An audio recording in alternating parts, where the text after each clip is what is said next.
Did Donald Trump really call for Liz Cheney's execution? Well, that's what the bootlicking Democrat sycophant media would have you believe.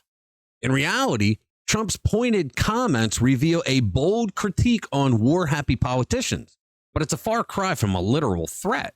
We'll unpack Trump's real message and the media's frenzy, which does more to show how desperate they are that the momentum in the election is favoring Trump for the win. Let's get into it.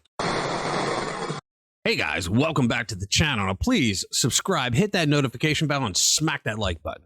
All right, let's get straight into this wild story. Picture this. The mainstream media, in their desperation to paint Trump as the villain, actually ran headlines suggesting he called for Liz Cheney's execution. But here's the thing. Trump never said it. Not even close. I would say the overwhelming majority of things that the fake news media have published on things that Trump said, he never said. He never called all Mexicans rapists. He never said neo-Nazis and white nationalists were very fine people. He never called dead soldiers suckers and losers.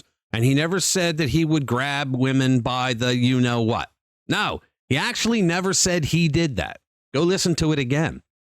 During an event hosted by Tucker Carlson, Trump took a shot, pun intended, at Cheney's foreign policy, saying she wanted to stay in Syria. I took them out. She wanted to stay in Iraq. I took them out. Guys, that's not a call to arms. It's a reminder that Trump didn't follow Cheney's warmongering path. But wait until you hear what he actually said. It's priceless. Trump actually went on to label Cheney a radical war hawk, mocking her obsession with staying in endless wars. Give it a watch. 2016, the leaders and heroes of the Republican Party were the Bush and Cheney families. And is it weird for you to see Liz Cheney, that'd be Dick Cheney's repulsive little daughter, running against you with Kamala Harris? Well, I think it hurts Kamala a lot, actually. Look, she's a deranged person. The reason she doesn't like me is that she wanted to stay in Iraq. She wants to, tough person. People get killed all over. She's real tough, right? They're not the tough people.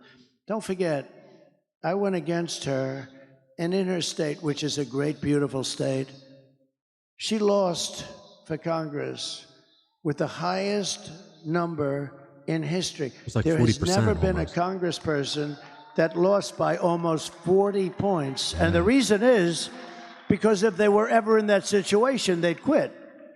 And she lost. She was beaten by a tremendous person, actually, tremendous, that I backed fully.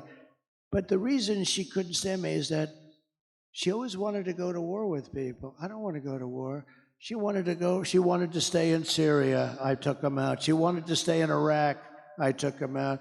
I mean, if it were up to her, we'd be in 50 different countries. Yep. And number one, it's very dangerous. Number two, a lot of people get killed. And number three, I mean, it's very, very expensive. That's why we owe $36 trillion.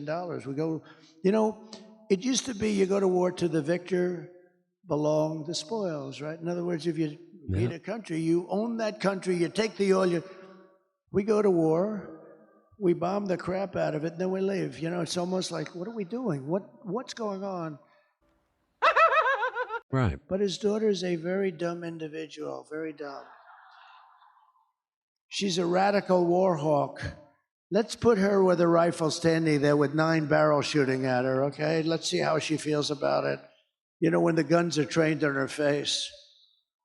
They're all war hawks when they're sitting in Washington in a nice building saying, oh, gee, let's send 10,000 troops right into the mouth of the enemy. Yep.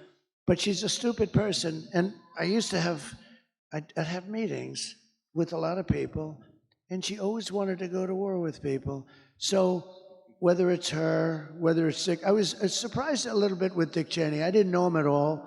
I only had essentially the 1 or 2 phone calls, and it was only a call saying, thank you very much for doing that for Scooter Libby.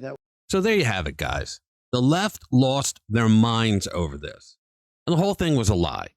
They said that he called for Liz Cheney's execution. What he said was, let's put her with a rifle standing there with 9 barrels shooting at her, okay? Let's see how she feels about it when the guns are pointed right at her face. He was obviously talking about that she's a coward, that a lot of these warhawk politicians, Lindsey Graham being another one, that they love to call to put troops in harm's way. And for what?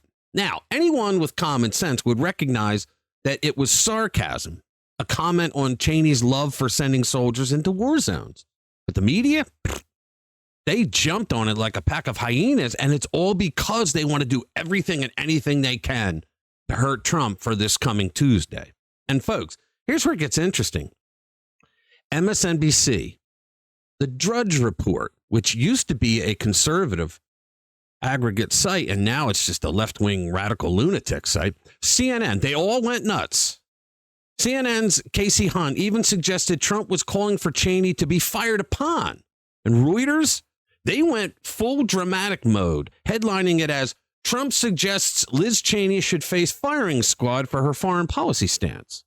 I don't know about you, but does that sound like a massive Olympic-style stretch? Because it is. But the left couldn't resist. They're nuts. They spun this thing into a death threat narrative faster than you can say fake news. Even Liz Cheney herself got in on the act, saying Trump's words made him sound like a dictator. Yeah, Cheney went on X and declared this is how dictators destroy free nation. And in all actuality, Donald Trump was acting the opposite of a dictator. He didn't want to send his people into war, endless wars that help warhawk politicians get power and money. Here's the reality, folks. Trump didn't issue a literal threat against Cheney's life. Anybody with a triple-digit IQ knows that. He was just painting a vivid picture to show what it feels like to be on the receiving end of her beloved war zones. Imagine that, a politician who thinks our kids should be sent off to war suddenly gets a taste of it herself. How's that for perspective? But that's not the story the media wants to hear. They're so panicked about Trump potentially coming back to office that they'll twist any word, any phrase, just to rile up their audience. Why? Because they know Trump's return would shake things up. And for some on the left, that might mean answering for years of trying to bring him down. In the end, this isn't about Cheney. It's about the media's obsession with tearing Trump apart. At any end, at any cost. They can't handle the thought that he might have another shot at the White House. And they'll use every trick in the book, every out of context quote to make sure people see him as the bad guy. It's going to suck for them if he wins. Thank you for watching. Subscribe, hit that notification bell if you want to be kept up to date with the latest on media bias and political lunacy. I'll see you in the next one. Spread the word. Why do they lie every time they speak? A puppet on strings, feeding us to see. We're tired of the show, we're sick of the con, but they'll keep lying.